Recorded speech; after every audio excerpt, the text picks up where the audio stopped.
नमस्कार। चंचल आखिरी पायदान से मित्र, आपसे बार बार निवेदन करता हूँ कि लाइक करें, डिसलाइक करें, सब्सक्राइब करके देखें और उसमें भागीदारी करें। यूट्यूब चैनल का नाम है आखिरी पायदान से। इसमें न कोई कमर्शियल धंधा है, न कोई वित्तीय सहयोग किसी से है। ये कुछ दोस्त लोगों के साथ मिलकर के बनाया गया एक ग्रुप है जिसका केवल एकमात्र काम है कि सवाल खड़ा करना। आज हम केवल उत्तर प्रदेश के बारे में बोलेंगे। उत्तर प्रदेश का चुनाव सामने है।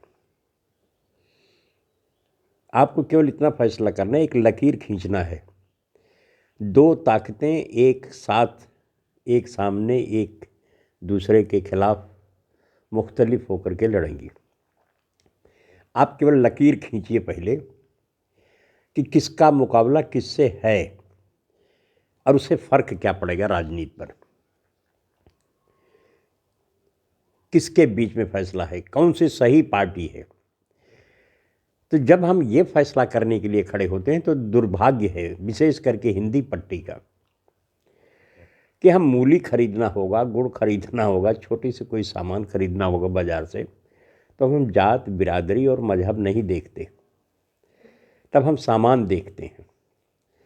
और आप इतने बड़े सवाल को हल करने जा रहे हैं। आपको चुनाव करना है अपने मुस्तकबिल का, सूबे के मुस्तकबिल का, देश के मुस्तकबिल का, उसके भविष्य का, अपने बच्चों का, पूरे परिवार का, समाज का, मायसरे का, और आप उसमें जाति और मजहब देखने लगते हैं। ये सबसे बड़ी विडंबना है। इसको अपने दिमाग से आप निकाल दीजिए और केवल एक लाइन सोचिए कि हमारी समस्या क्या है, असल में क्या है। तो आपकी समस्या है भूखमरी, तबाही, बेरोज़गारी,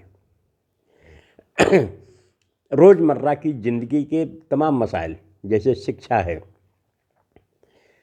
आपका हॉस्पिटल है, चिकित्सा है, जो ज़रूरियात की चीज़ें हैं उनके बारे में आप बात करना शुरू करें और ये पूछें, खुद से पूछें कि कौन इसमें सही जवाब दे सकता है, किसके पास विजन है काम करने का और किसके पास केवल सपना दिखाने का, शेख चिल्ली का सपना बनाने का, शेख चिल्ली का सपना दिखाने का रहस्य है, तिलिस्म है, जो बार बार कहता है कि आप इंतज़ार करो, हम बड़े अच्छे खूबसूरत दिन आएंगे।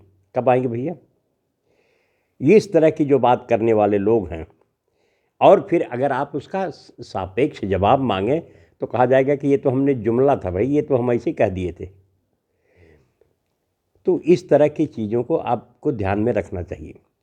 एक बड़ी अजीब सी विडंबना है, हमने एक पोस्ट लिखा कि संस्थाओं की हत्या की जा रही है। पुलिस महकमा एक संस्था रही है, अब उसका क्षरण हो रहा है धीरे धीरे।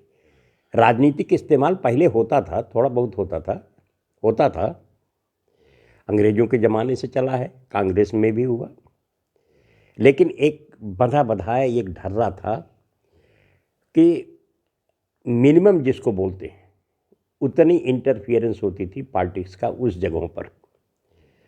लेकिन आज पूरा का पूरा फैसला राजनीति कर रही है कि पुलिस को क्या करना है, फोर्स को क्या करना है। आज राजनीति फैसला कर रही है कि प्रशासनिक हमले को क्या करना है, प्रशासनिक अमला किस तरह से व्यवहार करेगा, उसकी तरफ करना है। कुछ एक किस्से मैं आपको बताऊंगा बीच बीच में किस तरह से होता रहा है। इस तमाम सारी चीज़ों को लेकर के आप सोचें और एक ढर्रा बनाएं। उदाहरण के लिए देखिए, उस दिन मैंने कहा तो कुछ लोग पिड़क गए कि आप हिंदू धर्म के विरोधी हैं। हमने कहा भाई मैं किसी धर्म का विरोधी नहीं हूँ और किसी धर्म का हूँ भी नहीं।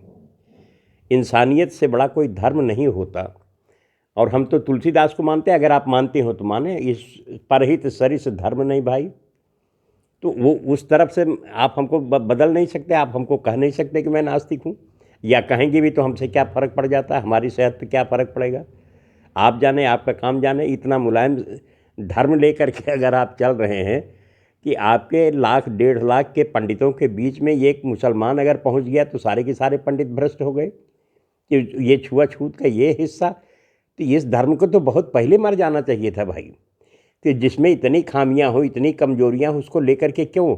और आज वो धर्म राजनीति का हिस्सा बन रही है, उसके नाम पर लूटपाट मची हुई है।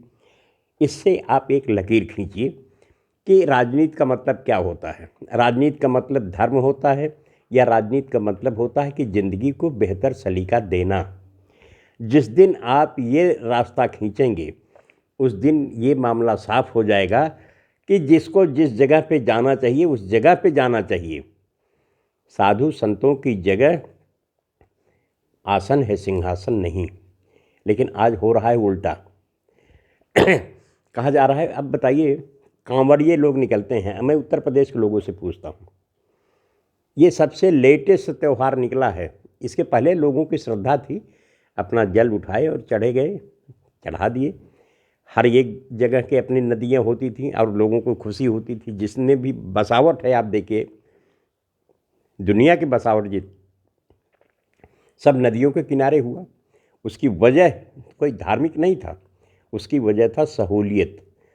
तब हमारे पास हवाई यात्रा नहीं थी, सड़क यात्रा नहीं थी। सबसे पहली यात्रा हमारी जल यात्रा है, और जल यात्रा से ही एक शहर दूसरे शहर से जुड़ता था। आज भी आप देखिए कि जितने ज़्यादा ज़रूरी शहर हैं, सब के सब नदियों के किनारे पर बसे हुए हैं। आप उसको लेकर के, अब उसको लेकर के एक नदी को आप महत्व दे देंगे, बाकी नदियों को अगर तबाह करेंगे तो बाकी नदियाँ ही तो मिलकर के बड़ी नदी को बनाती है। उदाहरण के लिए देख लीजिए, एक छोटा सा उदाहरण दे रहा हूँ। आज गंगा तबाह हो गई है कि गंगा की स्थिति बहुत ख़राब है, विशेष करके बनारस पहुँचते पहुँचते आज उनका रंग बिल्कुल ग्रीन हो गया है। क्यों हो गया साहब? आप गंगा को साफ करना चाहते हैं, गोमती को गंदा रखना चाहते हैं। गोमती लखनऊ में देख लीजिए, लगता ही नहीं कि आप पानी के किनारे खड़े हैं या पार्क के किनारे। इतने ज़्यादा उसमें जलकुंभी हो गई है कि पूरी गोमती पट गई है।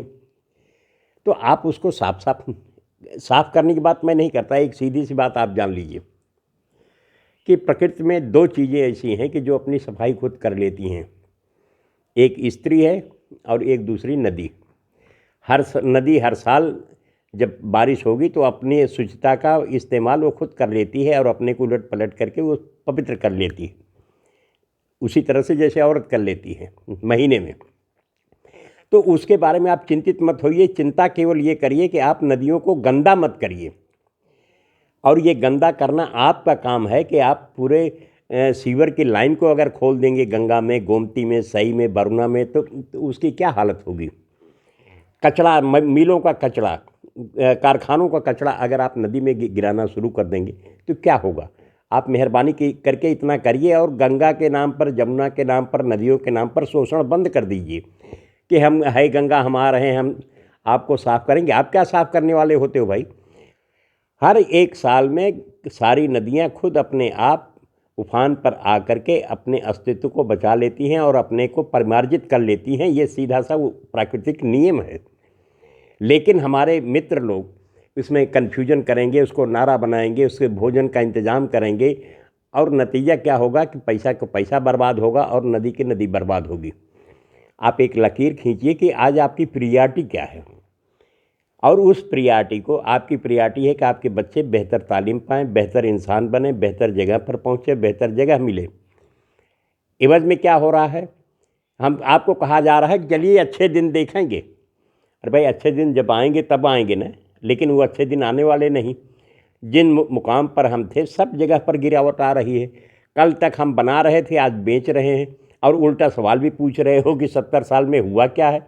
जो 70 साल में हुआ है उसी को तो बेच रहे हो। तो ऐसी स्थिति में हम आपसे कहते हैं कि सीधी सीधी लकीर खींचिए। लेकिन एक बड़ी चालाकी के साथ ये खेल होता है। अब जैसे आप इन दिनों देख रहे होंगे कि भाजपा के खिलाफ उत्तर प्रदेश में कौन लड़ेगा, इसकी चर्चा मीडिया के थ्रू वही राजनीतिक भाजपा के ही लोग, सरकार के लोग करा रहे हैं कि कांग्रेस नहीं है लड़ाई में दूसरे लोग हैं। ये सबसे बड़ी झूठ है।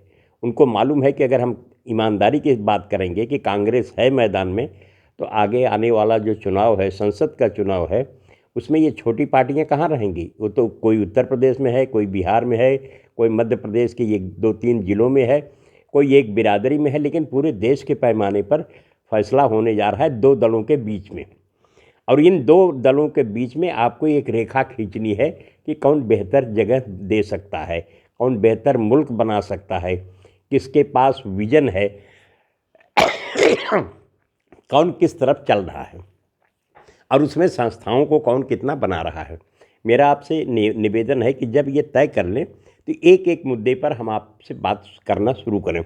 आप हमको ज़रा फीडबैक दीजिएगा कि किस मुद्दे पर चाहते हैं आप। शिक्षा पद्धति क्या हो, रोज़गार की नीयत क्या हो, रोज़गार नीति क्या हो, औद्योगिक नीति क्या हो, इन नीतियों के बारे में हम खुल करके आपसे बहस करें, बात करें और जिस नतीजे पर पहुँचें उसको एक सार्वजनिक रूप से एक फैसला बनाएं और ले करके तमाम आम आदमी के साथ बैठ करके इस पर बात करें। और इन्हीं शब्दों के साथ आज की ये बात हम यहीं ख़त्म करते हैं।